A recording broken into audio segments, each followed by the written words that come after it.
नमस्कार दोस्तों, my self doctor प्रवेश कुमार सूद। आज मैं आपको एजुकेशन विषय पर वीडियो 4 लेके आया हूँ। आशा है आपको ये वीडियो बहुत पसंद आएगा और आपकी आने वाली यूजीसी नेट एजुकेशन की जो विषय है उसमें ये बहुत ही उपयोगी सिद्ध होगा। तो आइए वीडियो शुरू करते हैं। पहला प्रश्न है, sampling error decreases with the नमूना लेने में गलती निम्नलिखित में से किसके साथ घटती जाती है? Sampling error decreases with the, क्या ये डिक्रीज इन सैंपल साइज आएगा, क्या ये इंक्रीज इन सैंपल साइज आएगा, क्या ये प्रोसेस ऑफ रैंडमाइजेशन आएगा इसका आंसर, या फिर आएगा प्रोसेस ऑफ एनालिसिस। तो प्रश्न पूछा है कि नमूना लेने में गलती निम्नलिखित में से किसके साथ घटती जाती है? क्या ये नमूने के आकार में कमी के कारण ऐसा है, क्या ये नमूने के आकार में वृद्धि हो तब है, या फिर यादृच्छिकरण की जो प्रक्रिया है उससे संबंधित है, या ये विश्लेषण की प्रक्रिया की ओर इंगित करती है? तो इसका जो सही आंसर है वो है इंक्रीज इन सैंपल साइज, नमूने के आकार में वृद्धि। तो जो सैंपलिंग एरर है ये डिक्रीज होता है अगर सैंपल का साइज बढ़ जाए तो sampling error decreases with the increase in sample size. Question number 2, oriental school of thought is related to, पूर्वी विचारधारा के विचारकों का संबंध है। क्या ये नॉलेज ऑफ साइंस से संबंधित है, क्या ये क्लासिकल लिटरेचर से संबंधित है, क्या ये कंजर्वेशन ऑफ फैशन से संबंधित है, या फिर लर्निंग ऑफ नेटिव्स की ओर इशारा करता है? तो जो पूर्वी विचारधारा के विचारक हैं उनका संबंध किससे है? सोचिए, क्या ये विज्ञान के ज्ञान से संबंधित है, क्या ये क्लासिकल साहित्य से संबंधित है, या फैशन का अनुरक्षण से संबंधित है, या फिर लर्निंग ऑफ नेटिव्स, देशी लोगों के सीखने से संबंधित है? तो इसका जो सही आंसर है आपने सोच लिया होगा, क्लासिकल लिटरेचर। प्रश्न number 3, A researcher is generally expected to, पूछा हुआ है कि एक शोधकर्ता से सामान्यतः अपेक्षा की जाती है कि वह study the existing literature in a field, किसी क्षेत्र में उपलब्ध साहित्य का अध्ययन करे। Second, generate new principles and theories, नए सिद्धांतों और नियमों का उद्भव करे। Synthesise the ideas given by others, दूसरों द्वारा दिए गए विचारों का समाकलन करे। या फिर है evaluate the findings of study, किसी अध्ययन के निष्कर्षों का मूल्यांकन करे। बहुत इंपॉर्टेंट प्रश्न है एग्जामिनेशन पॉइंट ऑफ व्यू से, जो आपकी यूजीसी नेट के एजुकेशन के पेपर के लिए एक रामबाण का काम करेंगे। अगर आपको वीडियो पसंद आ रहा हो तो कृपया शेयर करें, लाइक करें, कमेंट करें और चैनल को जरूर सब्सक्राइब करें। तो इसका सही आंसर रहेगा generate new principles and theories, B option, कि एक शोधकर्ता जो है उससे अपेक्षा की जाती है कि वो नए सिद्धांतों और नए नियमों का को जनरेट करे, उसका उद्भव करे। Question number 4, the process of educational research involves the following steps. ये बहुत इंपॉर्टेंट क्वेश्चन है। रिसर्च में ये प्रश्न जिसने नहीं किया उसको रिसर्च पढ़ने का कोई मतलब नहीं बनता, इसलिए ये बहुत इंपॉर्टेंट क्वेश्चन मैंने डाला है। The process of educational research involve the following steps. Steps of research पूछे हैं कि सबसे पहला स्टेप क्या है, उसके बाद का स्टेप क्या है। जो भी एमएड में हम डेडिकेशन का काम करते हैं या पीएचडी लेवल पर जो काम होता है वो इन्हीं स्टेप्स को फॉलो करके किया जाता है। तो ये एक रिसर्च के जो स्टेप्स हैं वो यहाँ पूछे हुए हैं कि हम सबसे पहले क्या करते हैं।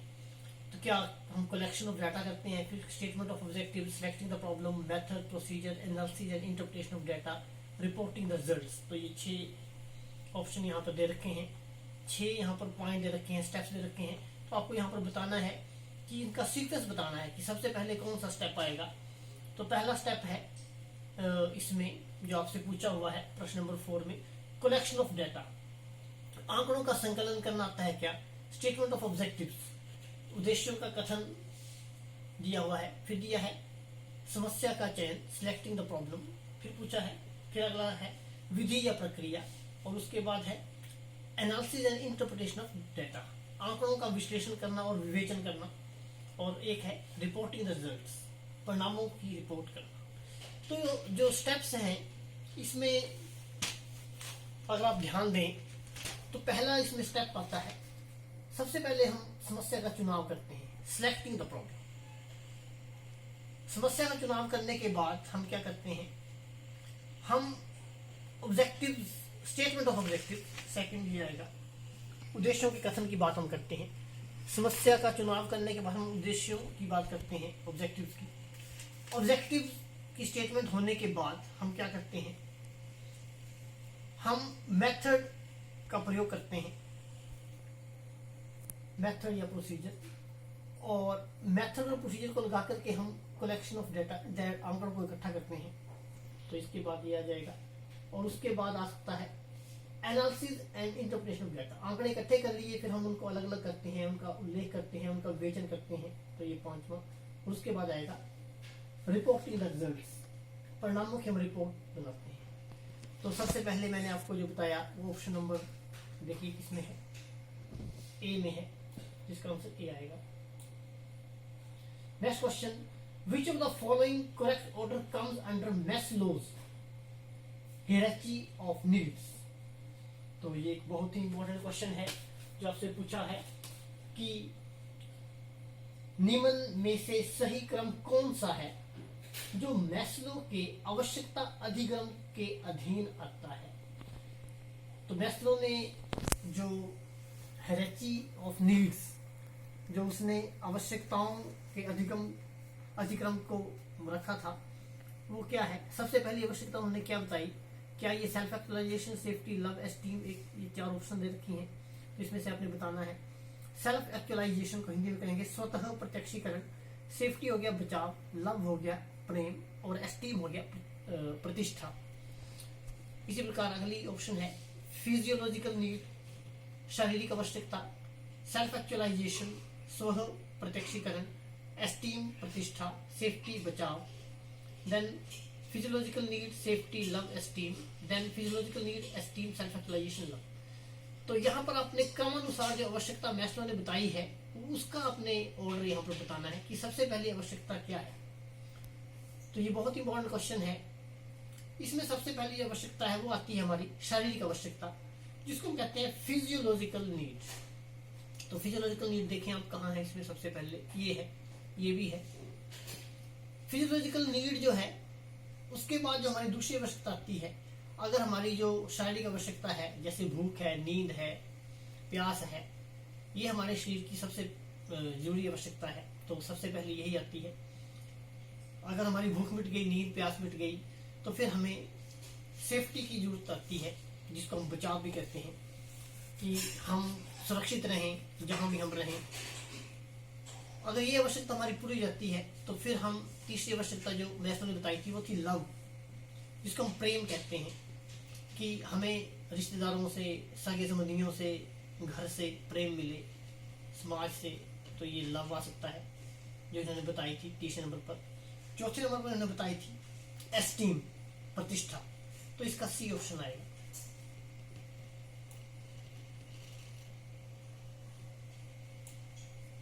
Question number 6, identity versus role confusion is a characteristic of.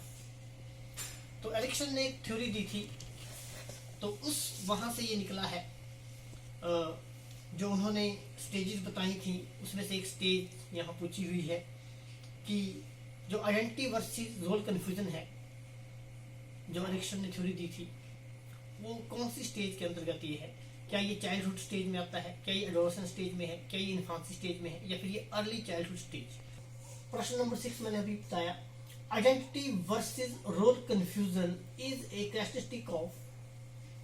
पहचान बनाम भूमिका संभ्रम किस अवस्था की विशिष्टता है। तो आपको ये बताना है, क्या ये बाल्यावस्था से संबंधित है, क्या ये किशोरावस्था से जुड़ा है, क्या ये शिशु अवस्था की ओर इंगित करता है, या फिर ये अर्ली चाइल्डहुड स्टेज, प्रारंभिक जो बाल्यावस्था है उसका गुण है। तो एरिक्सन की जो थ्योरी थी सामाजिक मनोवैज्ञानिक जो सिद्धांत उन्होंने दिया था एरिक्सन ने, तो उसकी एक स्टेज है।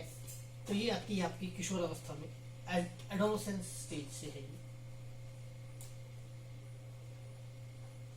क्वेश्चन नंबर 7 है, the concept of archetype was given by.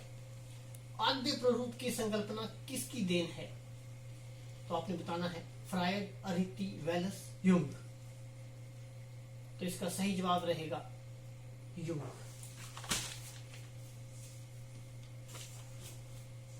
Question number 8, the association among variables in a scientific study is indicated quantitatively as. प्रश्न पूछा है, किसी वैज्ञानिक अध्ययन में विभिन्न चरों के मध्य संबंध को परिमाण के रूप में निम्न में से किससे व्यक्त किया जाता है? कोफिशिएंट, क्या ये गुणांक से संबंधित है? क्या ये रेशो अनुपात से संबंधित है? क्या ये परसेंटाइल शतमक से संबंधित है? स्तांश भी कहते हैं इसको, स्तांश, या फिर वेरिएंस, या फिर ये विचरणशीलता से संबंधित है? तो इसका सही आंसर क्या होगा ये आप मुझे बताएं। द एसोसिएशन अमंग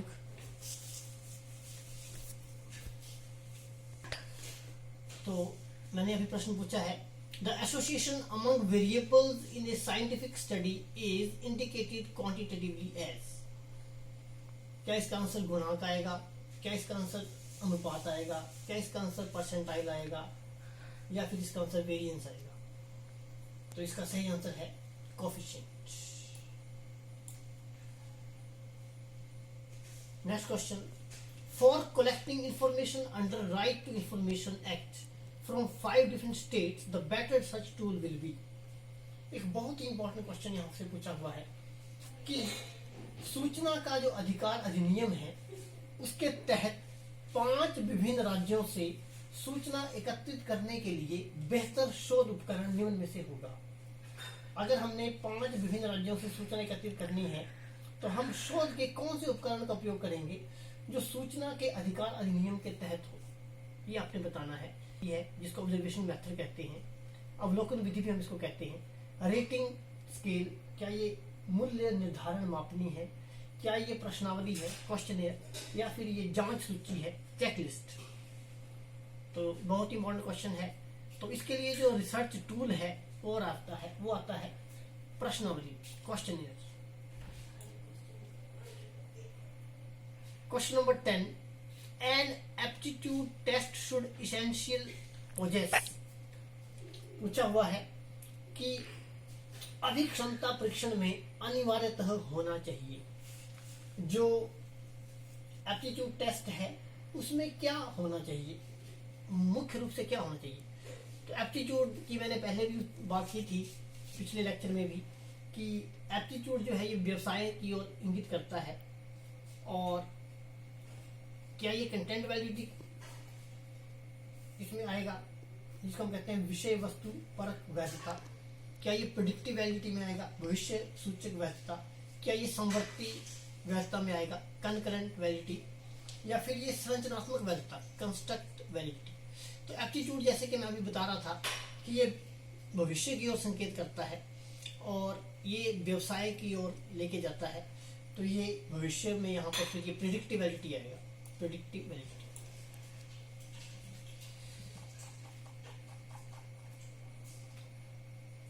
अब मैं पिछले वीडियो में मैंने आपसे एक प्रश्न पूछा था कि a common feature of Hinduism, Buddhism and Jainism is belief about. तो इसका आपने आंसर सोच लिया होगा। तो इसका क्या आंसर है कि जो हिंदुइज्म है, बुद्धिज्म है और जैनिज्म है, उनमें कॉमन फीचर क्या है? उनका जो विश्वास है, बिलीफ है, वो कॉमन है कुछ। वो क्या है? The unreality of the world, की जो संसार है क्या ये मिथ्या है, अनरियल है। The existence of God, the soul, karma and rebirth. तो इसका सही आंसर आएगा D option, karma and free earth. एक क्वेश्चन आपके लिए, जो आप कमेंट बॉक्स पे जाके मुझे कमेंट करें, in which research design sampling is least necessary. जो सैम्पलिंग है वो सबसे कम कौन से शोध डिजाइन में होगा या है? तो क्या इसका आंसर बताएंगे आप मुझे कमेंट बॉक्स में? क्या ये कंपैरेटिव एनालिसिस में आएगा, क्या ये एक्सपेरिमेंटल एनालिसिस में आएगा, क्या ये केस स्टडी में आएगा, या फिर ये कोरेक्शनल स्टडी में आएगा? तो आप इसका आंसर जो है वो कमेंट बॉक्स पे कमेंट करें, और कृपया लाइक करें वीडियो को, कमेंट जरूर करें, शेयर करें, और चैनल को सब्सक्राइब करें, और बेल आइकन को जरूर प्रेस करें, ताकि हमारा उत्साह बढ़ता रहे और मैं और भी वीडियो आपके पास लेके आऊँ। समय की कमी के कारण अभी मैं 10 ही प्रश्न आपको करवा रहा हूँ, तो आगे सुचारू रूप से आपको कक्षाएं मैं लेता रहूँ और आपके वेलफेयर के लिए ये काम करता रहूँ। धन्यवाद। आपका दिन शुभ रहे।